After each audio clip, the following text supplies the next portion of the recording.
Hey there, Anita here. We're continuing on in our series going through the 48 Days to the Work You Love and looking over our notes for each of the chapters. So today we're going to talk about chapter 7, and it is called Show Me Your Promo Materials. So we start out talking about resumes, and in true Dan Miller form, he immediately begins to show us a new and updated purpose for this very useful tool. And that's one of creating an invitation to start a conversation. And really only a tiny part, but an important part of the whole process of finding a new job. And so we'll talk through that. There's lots of reasons to stay updated on your resume and write a resume, whether you're in a job that you like, or you're looking for a job or starting a business. All of these applications can actually benefit from having an up-to-date resume. In fact, he goes on to say the process of creating a resume is one of clarifying your strongest areas of competence. The process of creating your resume may be more important than the result of that process. So that's what I've experienced as I've gone through this process, and I encourage you to do the same. We also want to consider, so we're using the resume as a tool to invite an invitation to start a conversation. And in that conversation, we want to pay attention to what employers are looking for in candidates today. So this has changed. It's kind of magnified during COVID and post-COVID, but this is where we're at in the state of work today, is that employers are looking for candidates that are well-rounded individuals, people with high emotional IQ, people that are problem solvers and not problem makers, those that have interests outside of work, those that work on serve projects or mission projects in your local community or through your local church, those that have traveled around the world, those that are flexible, driven, purposeful, enthusiastic. Those are the kinds of people that are really landing the jobs in today's marketplace. And so we want to pay attention to that. We want to be prepared for those kinds of conversations and be those kinds of people that are attractive as candidates to potential employers. Did you know that happy, purposeful, joyful people outside of work are typically happy, joyful, purposeful people inside of work? And don't we all want to work with people like that and be those kinds of people? And so wouldn't it make sense that these are also the people that get hired most often, and as I said earlier, that we want to be. And so we're going to talk about that a little bit more.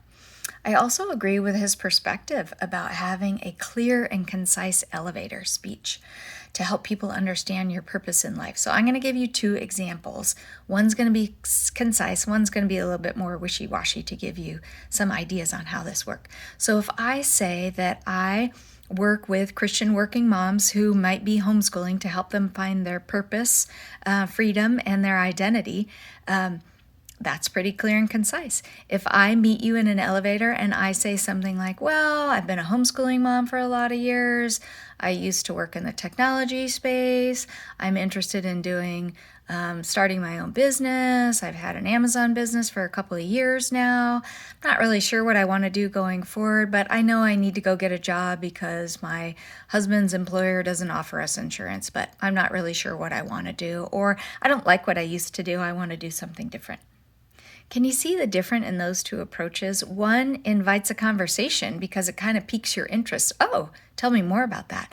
And another is it actually kind of blocks conversations, and it turns people off because either it's not concise or doesn't open the door to actually converse further with me any longer. So those are two different options that we have.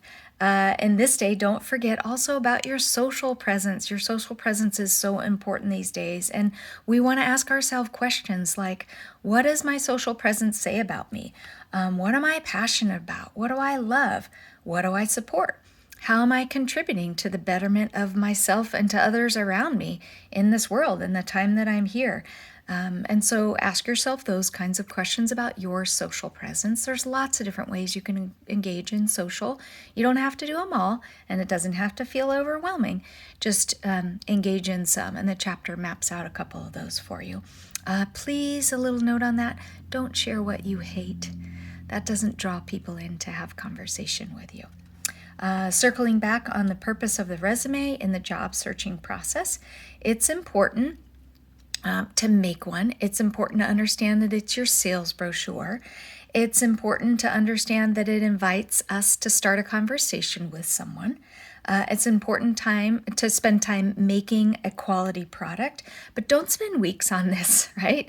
In the book, he even goes through and talks about this should be about a 1 or 2 hour process. So it looks something like this. I decide on what I want to do going forward. I map that out and identify my areas of competence. I spend about 1 to 2 hours on the process. I have some resources I'll give you to help you in this process as well. And then I map out that time and work consecutively through those 1 to 2 hours.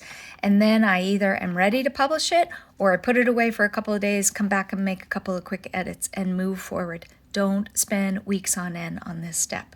You need to spend your time in other critical areas. Your resume should also be positioned, and we just touched on this a little bit, but also be positioned in the direction you want to go and identify your major areas of competence. It doesn't need to be a chronological list of your work history any longer. Once you're invited to start the conversation, hiring managers are going to be asking themselves questions like, do I like you? Do I trust you? Do you seem to have interests outside of work? Do you seem like a well-rounded person?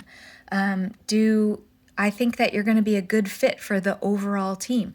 And remember, these kinds of questions by the hiring managers, they're being asked in like the first 3 to 5 minutes of meeting you. And so it's important to be prepared for that conversation, more so than spend weeks on end on a resume. There are several resume myths in the chapter. We don't need to go over those here. Just be aware that you're not getting caught up in any of these lies. And if you are, knock them down and move on. The tail end of the chapter goes over the resume styles that are there and gives some recommendations, especially if you want to redirect your career or you've been out of the workforce for a bit. There's a great recommendation in the chapter that he talks about using the combination style. He also gives you links to sample resumes in the chapter. Go ahead and use those.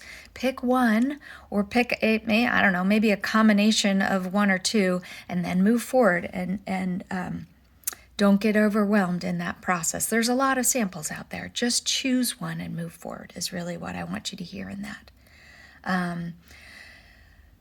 As you go through this, I want to also continue to offer you, if you need help along the way, reach out to me. You can reach me at Anita@therippleeffect.net. You can also reach me at therippleeffect.net as my website. Remember, the effect begins with an A and not an E in both those alternatives. And don't forget to like and subscribe and share the channel. Okay, bless you guys. You can do this. I'm for you.